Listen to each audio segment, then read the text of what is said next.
La cultura, la storia e il paesaggio del Veneto si preparano a diventare protagonisti della 16ª giornata nazionale dell'Associazione Dimore Storiche Italiane in programma domenica. L'iniziativa, promossa dall'associazione e patrocinata dalla Regione del Veneto, permetterà a migliaia di visitatori di accedere gratuitamente alle dimore storiche private e pubbliche, normalmente non sempre aperte al pubblico.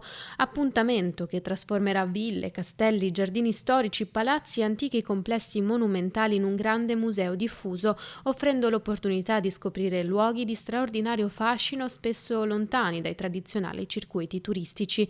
In Veneto saranno quasi 40 i siti aderenti all'iniziativa, sempre più alta la partecipazione dei giovani e la consapevolezza dell'importanza della tutela del patrimonio storico-artistico italiano. Ho visto un cambiamento importante da quando ero piccolo, soprattutto tra i giovani, la sensibilità che hanno nel vedere il patrimonio che abbiamo nel nostro paese e nel nostro Veneto. Giornata a cui parteciperà anche l'Archivio di Stato di Venezia. L'Archivio di Stato di Venezia custodisce nella sola sede principale dei Frari 80 km di documenti, dal IX secolo fino agli ultimi decenni del Novecento. Nell'Archivio di Stato di Venezia si trova moltissima documentazione relativa al tema delle ville venete, delle dimore storiche e degli archivi familiari in generale. L'invito dunque è quello di essere curiosi e andare a conoscere le bellezze del territorio. Venire in Archivio di Stato, approfittare di queste occasioni di apertura per scoprire un mondo che è quello degli archivi storici, che permea la nostra società e che si trova